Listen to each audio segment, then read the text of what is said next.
गला बहुत सूख रहा है, अंदर से हल्का हल्का डर तो लग रहा है, पर कहते हैं ना कि डर के आगे जीत है। विमानवाटर पोखरा जाने उडानमा हार्दिक स्वागत गर्दछौं। The entire crew members would like to welcome you on board this ATR Silk aircraft for Pokhara flight.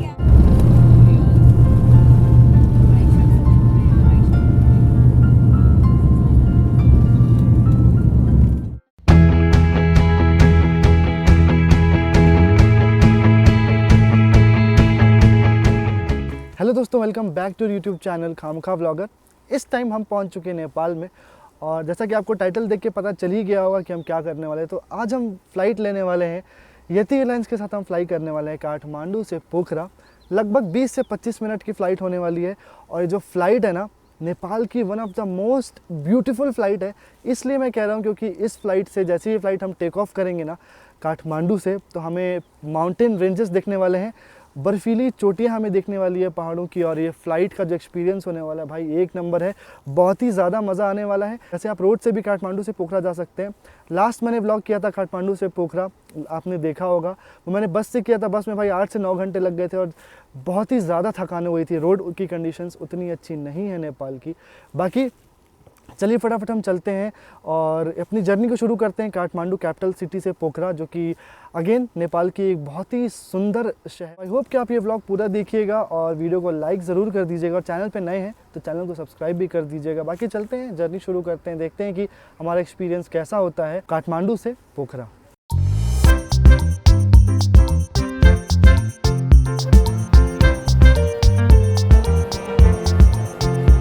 So domestic terminal से जैसे आप अंदर आएंगे, सिक्योरिटी चेक करने के बाद सीधा आपको ये सारे काउंटर्स दिख जाएंगे। यति एयरलाइंस, शौर्य एयरलाइंस, श्री एयरलाइंस और बुद्धा एयर का भी काउंटर आगे होगा। वहाँ से भी आप जाके अपना जो भी आपकी फ़्लाइट है वहाँ से जाइए और अपना बोर्डिंग पास ले लीजिए। चेकड इन, बोर्डिंग पास मिल गया है, विंडो सीट भी दे दी है। बहुत ही स्मूथ चेक इन प्रोसेस था, 2 मिनट लगे सिर्फ मेरे को चेक इन करने में, और we have our boarding pass. अभी चलते हैं फ़्लाइट की ओर, इस ओर हम जाएंगे। So now that we have got our boarding pass, हमें अपना बोर्डिंग पास मिल गया। Let's move towards the departure terminal. और इस पर लिखा नहीं है यार एक्चुअली, हाँ gate number 2 is mentioned here actually में। So gate number 2 and here we have the passenger departure terminal. इधर लिखा है पैसेंजर डिपार्चर गेट। सो इस गेट से चलते हैं, गेट नंबर 2 एज मैंशनड। सो पीछे हमने सिक्योरिटी चेक कर लिया है, यहाँ पे आपको सिक्योरिटी चेक भी करनी पड़ेगी, और सिक्योरिटी चेक का process is very smooth. It will hardly take 10 to 15 minutes for the whole process. 10 से 15 मिनट होल प्रोसेस के लिए चाहिए सिक्योरिटी चेक, इससे ज़्यादा नहीं लगेगा।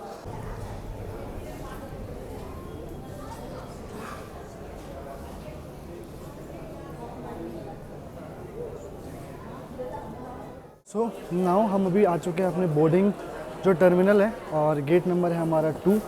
फ्लाइट टाइम है हमारा only just for 20 to 25 minutes.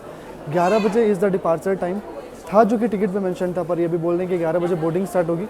I think 11 बजे बोर्डिंग स्टार्ट होगी तो 10-15 मिनट में फ़्लाइट टेक ऑफ कर जाएगी, और विदिन 20 to 25 मिनट्स हम होंगे पोखरा में। And now if I talk about the fair, तो फेयर जो मैंने दिया है इस 20 मिनट्स की फ़्लाइट का, वो दिया है ऑलमोस्ट 3300 नेपाली में। ये आईसी नेपाल में नॉर्मली चलती है। मैंने लास्ट टाइम जब नेपाल आया था तो आपको बताया था कि नेपाल में IC is accepted almost every store. वो आपको 1.6 से कन्वर्ट करके ना, 1.6 से डिवाइड करके जो भी आईसी की वैल्यू आती है, उस वैल्यू पे आपको वो कन्वर्ट करके आपको जो भी नेपाली में रिटर्न ही करेंगे मोस्ट प्रोबेबली, वो आपको वैसे रिटर्न कर देंगे। तो उस चीज़ की तो बिल्कुल भी टेंशन नहीं है कि आपको आईसी चलेगी नहीं चलेगी। आईसी चलेगी भाई, नेपाल करेंसी नहीं है आपके पास, नेपाल की NPR नहीं है, तो भी Indian currency is works fine in whole of Nepal.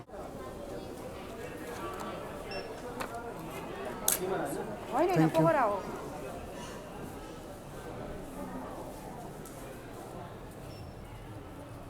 जैसा मैंने आपको बताया ना, boarding process is pretty smooth, बहुत ही स्मूथ बोर्डिंग प्रोसेस है। फिलहाल इनकी ऐसी बस होती है नेपाल में, डोमेस्टिक एयरलाइन की। इस बस से हम लोग जा रहे हैं अब सीधा एयरक्राफ्ट की ओर बढ़ेंगे।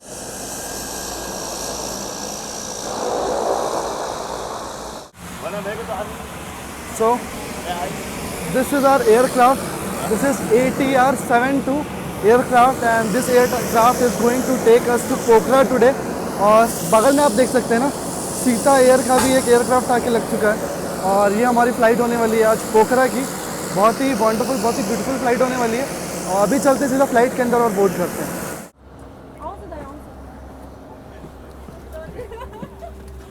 नमस्ते मैम। सो एयरक्राफ्ट के अंदर आ चुके हैं और 17F हमारी सीट है। 17F this is 17 window seat. Okay, सबसे पीछे वाली सीट मिली है यार।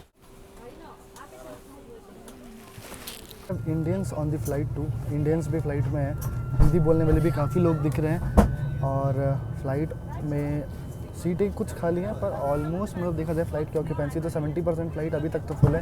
फ्लाइट के इंजन स्टार्ट हो गए हैं, लेट्स सी फ्लाइट पूरी फुल जाती है या फ्लाइट थोड़ी खाली जाती है। विमानबाट पोखरा जाने उडानमा हार्दिक स्वागत गर्दछौँ। हाम्रो पोखरासम्मको उडान अवधि 25 मिनटको हुनेछ र हामी 10,500 फिटको उचाइमा उड्नेछौँ। आफ्नो सुरक्षाको लागि सिटको पेटी बाँधेर रहन, धुम्रपान नगर्नुहुन र मोबाइल फोनको स्विच अफ अथवा फ्लाइट मोडमा राख्नुहुन अनुरोध गर्दछौँ। अगाडिको सिटको खल्तीमा राखिएको सुरक्षा निर्देशिका अध्ययन गर्दै please keep your seat belt fastened throughout the flight. Please switch off or turn on your mobile phone in flight mode, as using the mobile phones and smoking are strictly prohibited during the entire flight.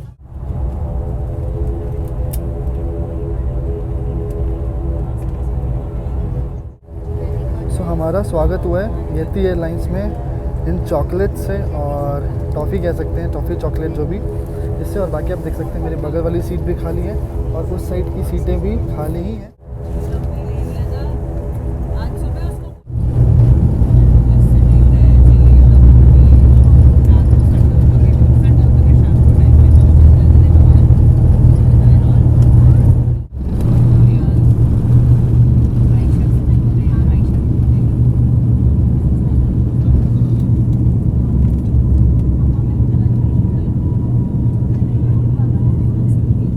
So exactly at 11:20 we have taken off from Kathmandu and 20 minute के बाद हम पहुंच जाएंगे पोखरा। हम climb करेंगे total 10,500 की feet पे और यहाँ से मुझे माउंटेन रेंजेस दिखाई देना शुरू हो गए। अब हम 20 मिनट की छोटी सी फ्लाइट है, बात कम करते हैं और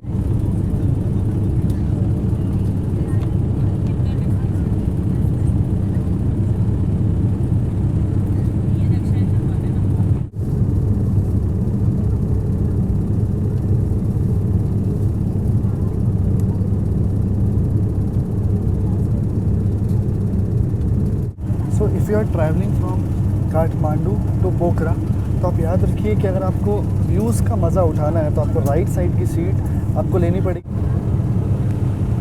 भाई गला बहुत सूख रहा है और अंदर से हल्का हल्का डर तो लग रहा है, पर कहते हैं ना कि डर के आगे जीत है।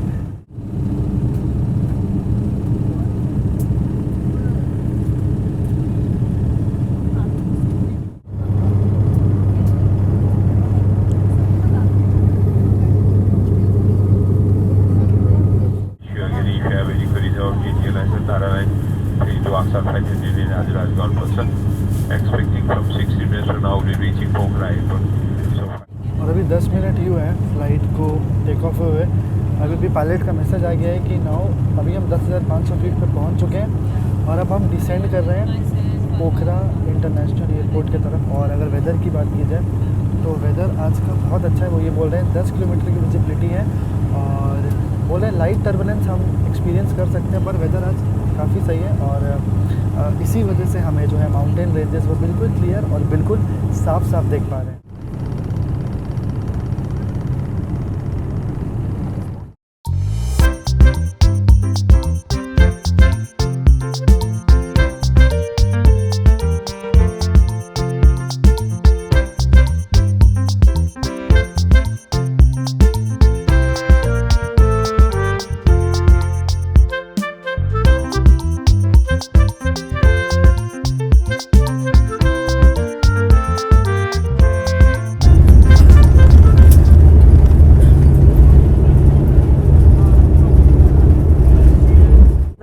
अवतरण गरेका छौँ। कृपया विमान पूरा नरुकेसम्म आफ्नो सिटको पेटी नफुकाल्नुहोला। बाहिरको तापक्रम 20 डिग्री सेल्सियस रहेको छ। विमानबाट बाहिर ओर्लिनु अघि आफ्ना सम्पूर्ण सामानहरू जाँच गरिदिन हुन अनुरोध गर्दछौँ। यदि एयरलाइन्सको उडान सम्बन्धी जानकारीको लागि कृपया हाम्रा ग्राउन्ड स्टाफसँग सम्पर्क राख्न हुन अनुरोध गर्दछौँ। At Pokhara Airport, please do not unfasten your seat belts until the aircraft comes to a complete stop. The outside temperature is 20 degrees Celsius. Please check all your belongings before disembarking the aircraft. Please feel free to contact the ground staff regarding any inquiries.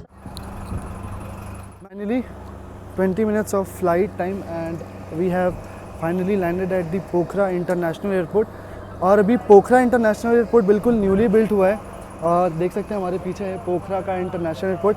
पहले flight international airport पे नहीं जाती थी, पर जब से पोखरा का international airport बना ना, फ़्लाइट जो है पोखरा के इंटरनेशनल एयरपोर्ट्स पे ही आती है। और 20 मिनट्स रहा फ़्लाइट टाइम, जैसा मैंने आपको शुरू में भी बताया था। और वेदर चूँकि आज काफ़ी साफ़ है तो फ़्लाइट में उतनी भीड़ नहीं थी यार, फ़्लाइट में 2-4 सीटें खाली थी, बट स्टिल 70% कह सकता हूँ ऑक्यूपेंसी थी फ़्लाइट में। और चलते हैं हम टर्मिनल के अंदर, ये बस हमें लेके जाने वाली है टर्मिनल के अंदर।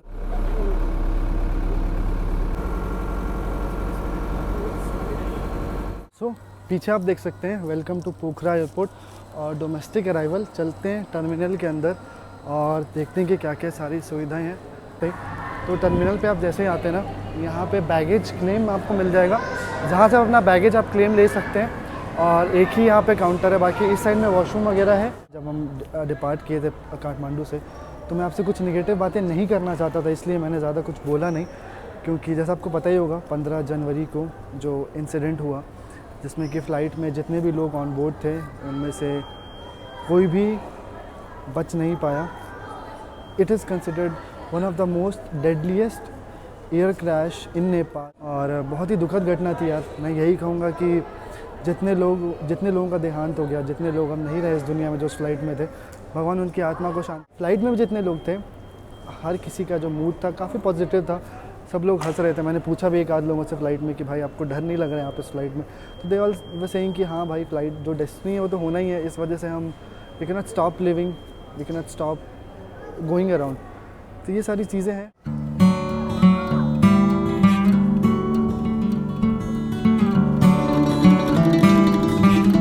और अगर बात की जाए लेटेस्ट न्यूज़ की जो कि इस क्रैश के बारे में है, वो ये है कि आज ही मैंने सुबह पढ़ा है कि जो फ़्लाइट का डेटा रिकॉर्डर था और जो फ़्लाइट रिकॉर्डर था उसको सेंड कर दिया गया सिंगापुर फर्दर इन्वेस्टिगेशन के लिए, क्योंकि क्रैश का जो एक्चुअल रीज़न क्या था वो अभी तक तो क्लियर नहीं है। बाकी मुझे तो ऐसा लगता है कि पायलट्स ने अपनी भरपूर कोशिश की होगी। वेदर भी साफ़ था, जैसा एक क्रैश की जो वीडियो आई थी किसी ने छत से रिकॉर्ड किया था, उसमें हमने देखा था कि वेदर भी बिल्कुल साफ़ था। पर क्या ना कि कुछ भी हो सकता है यार। फ्लाइट एक्सपीरियंस मेरा अच्छा था यति एयरलाइंस के साथ, स्टाफ अच्छा है यति एयरलाइंस का, काफ़ी कोऑर्डिनेटिंग स्टाफ है। और बाकी हमने फ़्लाइट टाइम जो है 20 मिनट में ही फ़्लाइट कंप्लीट कर ली। एकदम सीनिक फ़्लाइट थी, 20 मिनट का टाइम था, मतलब 10 मिनट जब हुए तभी पायलट का मैसेज आ गया कि हम अब पोखरा की तरफ डिसेंड होना शुरू हो गए। तो 20 से 25 मिनट लगे एयरपोर्ट पहुंचने में। अगर आप बस से आते ना, बाई रोड आते ना, भाई यही दूरी आपकी 8 से 9 घंटे लग जाते हैं आपको यही दूरी कवर करने में। और जो बस की जर्नी है बहुत टायरिंग होती है, बहुत ज़्यादा। बाकी इस व्लॉग में इतना ही। धूप बहुत ही ज़्यादा तेज़ हो रही है यार, तो एकदम आँखों में चमक रही है धूप। Although temperature is 20 degree Celsius, पर फिर भी ये धूप बहुत ज़्यादा आंखों में लग रही है। तो आई होप कि आपने ये व्लॉग एंजॉय किया होगा। और मैं ये तो नहीं कह सकता हूँ कि आप नेपाल आइए तो फ़्लाइट में ज़रूर बैठिए, मैं ऐसा तो बिल्कुल नहीं कहूँगा, क्योंकि पता नहीं कब क्या हो जाए, किसी चीज़ का भरोसा नहीं है यार जब हम धरती पे हैं। तो मात्र 3300 रुपये में, नेपाली 3300 रुपये, हम पहुँच चुके हैं काठमांडू से पोखरा 20 मिनट की फ़्लाइट में। आई होप कि आपने जो व्यूज़ देखे होंगे आपको अच्छे लगे होंगे। तो हम फिर से मिलेंगे दोस्तों किसी और फ्लाइट ब्लॉग के साथ। अभी आने वाले 2-3 ब्लॉग्स जो हैं नेपाल की फ़्लाइट्स पे ही आने वाले हैं। फ़्लाइट जर्नी मैं करने वाला हूँ नेपाल की। इस टाइम पे मैं नेपाल में 2-3 दिन में मैं रुक रहा हूँ, 2-3 दिन में मैं जो मेन रूट्स है वो एक्सप्लोर कर लूँगा। तो आई होप कि आपने ये वाला व्लॉग एंजॉय किया होगा और आप नेक्स्ट व्लॉग का भी वेट करेंगे। तो मिलेंगे नेक्स्ट व्लॉग में, तब तक के लिए बाय बाय, टेक केयर।